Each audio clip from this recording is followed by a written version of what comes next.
बहुत साल पहले एक शहर से दूसरा शहर तक रास्ता बनावे के काम चलत रहल। ऊ रास्ता एगो छोटा से गांव से होके गुजरे वाला रहल और यही से सरकारी अधिकारी के ऊ गांव के मुर्दा घर के जमीन चाहत रहे। ऊ सिलसिला में गांव के पंचायत ऑफिस में एगो मीटिंग होके वाला रहल, जेमे गांव के मुखिया और सरकारी अधिकारी आवे वाला रहले। मुखिया ता पंचायत ऑफिस में जल्दी ही पहुंच गई रहे, पर सरकारी अधिकारी अब अभी तक ना आयल रहे। थोड़ा ही देर में अधिकारी भी वहीजा आ गए। आई आई, हमार गांव में आपके स्वागत है सर जी। धन्यवाद मुखिया जी। आई बैठी, कहीं का काम कर सके नहीं हम आपके खातिर। देखिए मुखिया जी, आपके तो पता ही बाकी आपके गांव में जौन मुर्दा घर बना ओकर जमीन सरकार के रास्ता बनावे के खातिर चाहिए। वो रास्ता के फायदा आप गांव वालन के भी होके वाला बा और जैसन भी बा, पर आखिर में सरकारी काम हा। यही से हम चाहता नहीं कि आप इनमें कुछ बाधा ना डाली। यही आपके खातिर और ई गांव के खातिर बेहतर होगी। अरे हम काहे बाधा डालब सर जी, बस विधायक जी से कह के हमार लड़का के काम करवा दी जी। वो टेंडर के काम? हाँ बिल्कुल सही पकड़ ले बानी आप। बस वो टेंडर दिलवा दी। हम ही गांव वालन के समझा दे अब कि मरल लोगन के वो कहीं और दफन कर दे जी। वो टेंडर के तो हो जाई, आप चिंता मत करी। हम कल ही विधायक जी से बात कर ले बानी, वो मान गए बाड़े। तो कल से काम शुरू कर सके नहीं हम?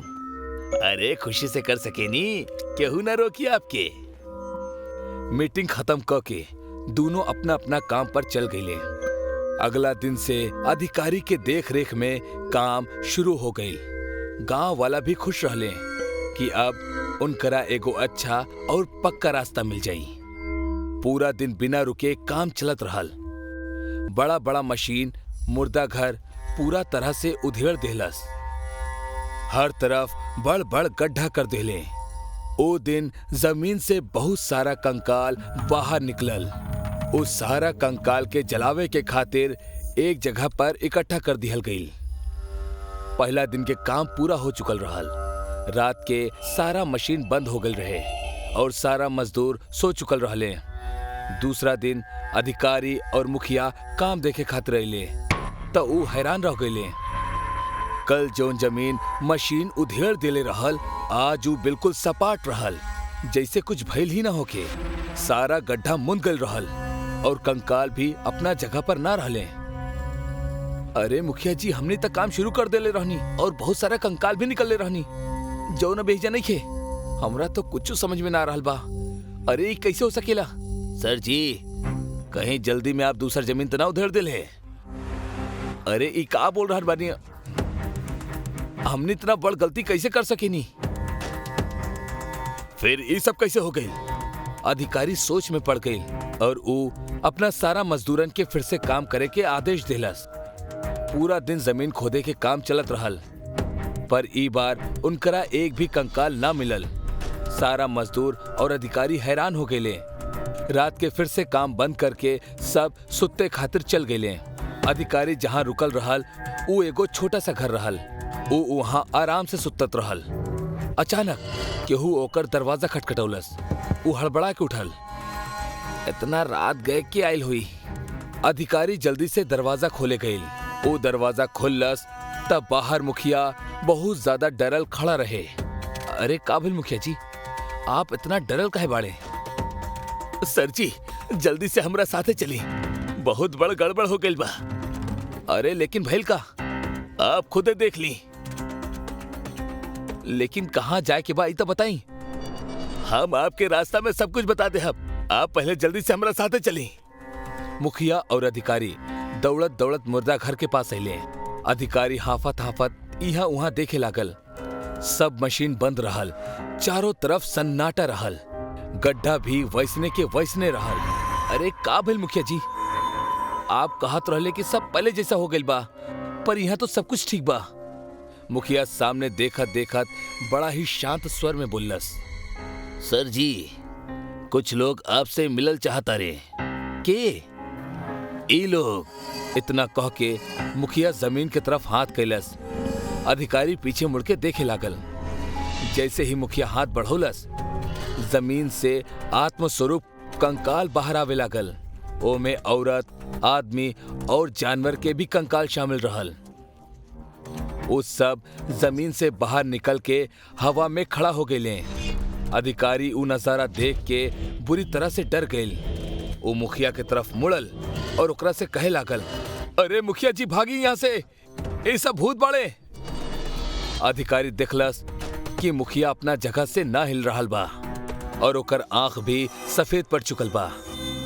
अचानक मुखिया के अंदर से एगो कंकाल बाहर निकलल और कंकाल के बाहर निकलत ही मुखिया के शरीर नीचे गिर गईल।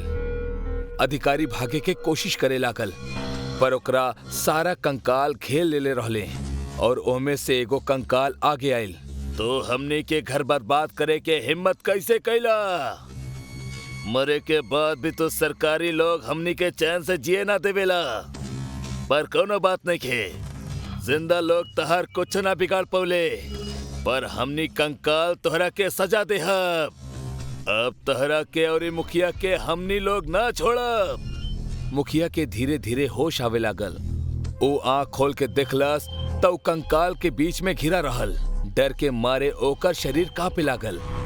सर जी ये सब कहा और हमनी एजा काहे आइल बानी और हम यहाँ कैसे आ गए नी? हम तो अपना घर में आराम से सुतत रहनी। हमनी सब ही मुर्दा घर के कंकाल बानी, जेकर घर तू तबाह कैले बाड़ा। अब हमनी सन एकर बदला तोहरा से जरूर लेहब और उहो अपना तरीका से। हम कुछ न कैले बानी, ये सब इनकर ही गलती है। हमरा के जा दी। उनकर आवाज सुन के सारा कंकाल अपन दांत बजावे लगले।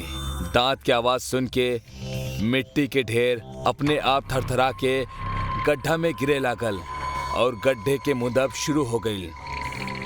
जैसे जैसे गड्ढा मुंदे लागल, मुखिया और अधिकारी के आवाज शांत होके लागल। थोड़ा ही देर में मुर्दा घर के सारा गड्ढा भर गई और अधिकारी और मुखिया हमेशा के लिए जमीन में जिंदा दफन हो गए। गड्ढा के मुंदत ही सारा कंकाल चुप हो गए और धीरे धीरे जमीन के अंदर जाए लगले। वही के साथ पास में खड़ल गड्ढा मुंदे के मशीन भी जमीन में धंसे लागल। मशीन के पूरी तरह से धंसला के बाद जमीन पहले की तरह हो गई। वो हादसा के बाद केहू भी सरकारी अधिकारी वहां ना आइल और सरकार भी वो गांव से रास्ता बनावे के काम बंद कर देहलस।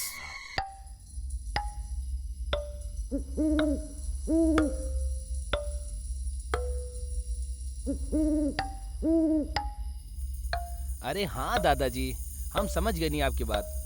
हम गांव में भोरे में आई, राती में ना आई, और अगर कोनो अनजान इंसान दिखी तो हम ओकरा के ना टोकब। कितना बेरी आप हमरा के एक बात समझावे ले। चलिए अब हम फोन रखा तानी, काहे कि निकले के तैयारी कर रहल बानी।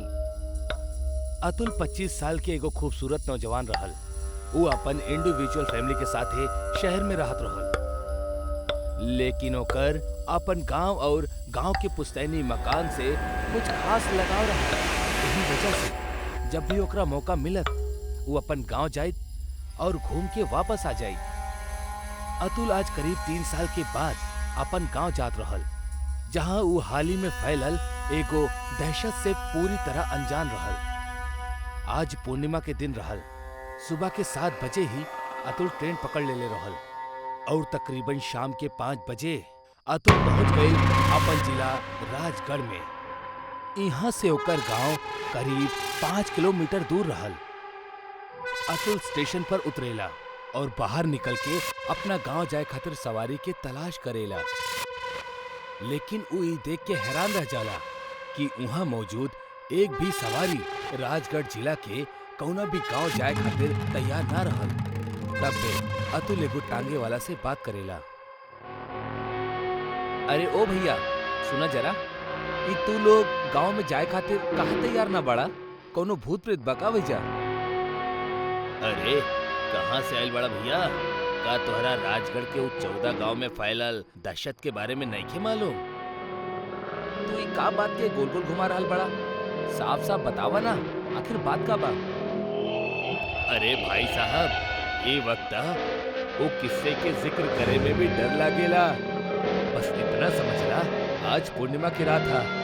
वो सारा गांव अंदर से कब्रिस्तान के समान हा, जकरा जमीन पे एक कदम रखे मात्र से तोहार मौत के रफ्तार तेज हो जाई। मत जइहा आज वहां। इतना कहा थी वो तांगा वाला घबरा के वहां से भाग जाला। अतुल वो तांगा वाले के कहल बात के समझे के कोशिश करेला, फिर वो खुद से बोल पड़ेला, ई गांव वालन के कोनो काम धंधा नहीं, बस एगो मसाला मिले के चाहिए। इनकरा के लागेला कि हम शहरी लौंडा इनकर तकिया सुनल बात से डर जाई। अतुल अपना मन में इतना बड़बड़ात हुए आगे चल देवेला। ओकर हाथ में ओकर एगो सूटकेस रहल, जेके लेके अतुल बिना कोनो सवारी के पैदल ही गांव के तरफ चल देवेला। ओकर रास्ता भयानक जंगल से होकर गुजरे के रहल। अतुल के शुरुआती कुछ समय सही बीतल। वो सड़क के खत्म करत करत अब गांव के ऊ जंगल में दाखिल होने ही वाला रहल कि तब बे ओकर फोन बजे होला। अरे यार, दादाजी के फिर से कॉल। अतुल दादाजी के कॉल उठावेला। अतुल बेटा, सही सलामत बड़ा ना? आज की रात कौनो होटल या लॉज वगैरह में गुजार लिहा। आवे के गुस्ताखी मत करिहा, काहे कि गांव में एको बहुत ही खतरनाक जुएल भटकेली। आकर्षक मर्दन के दादाजी अब ही इतना कहले ही रहले कि अतुल के फोन बैटरी लो होखला की वजह से बंद पड़ जाला। कोशिश करते रहे। तांगा और दादाजी दोनों के बात लगभग एक ही जैसन रहल। त कहीं सच में ना, अब बस एको जंगल ही तो पार करे के बा। जल्दी जल्दी चल पानी। अतुल अपन कदम तेज कर लेवेला। कुछ देर बाद ओकरा एगो तेज खुशबू आवेला। वो अचानक वो खुशबू के तरफ आकर्षित हो जाला और ओही तरफ जाए लगेला। वो कौनो इत्र के खुशबू रहल, बड़ी मनमोहक। अतुल वो इत्र के खुशबू के तरफ आकर्षित हो चल जात रहे।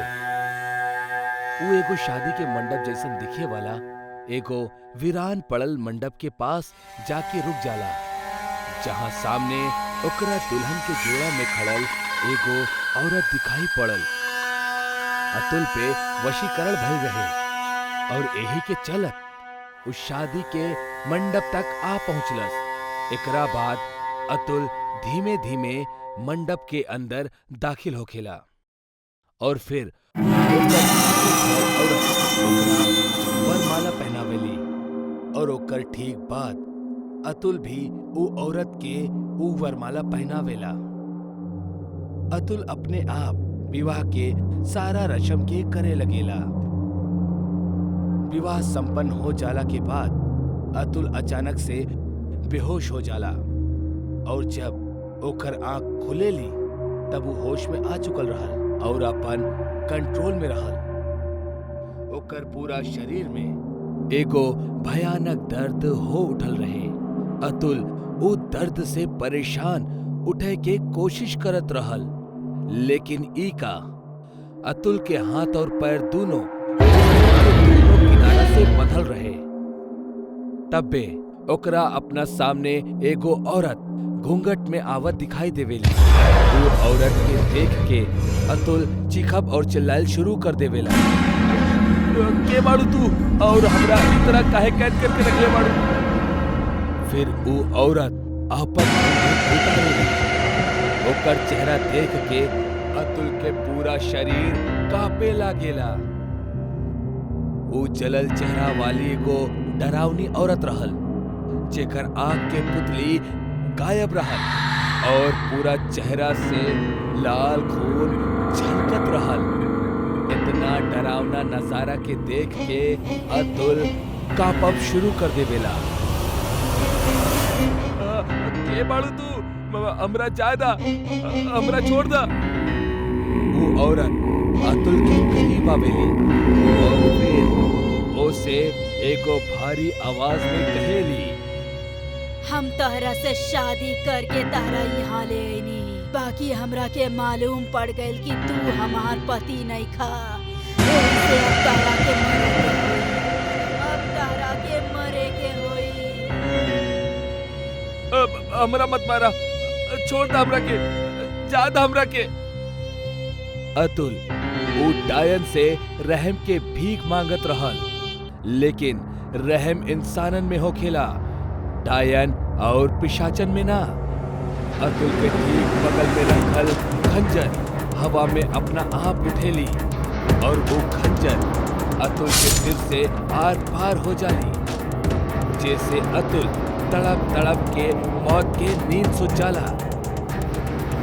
अतुल के भी मृत शरीर गांव के बूढ़े चौराहा पर मिलेला, जहवा वो विधवा डायन से शिकार भइल लोगन के मृत शरीर मिलेला।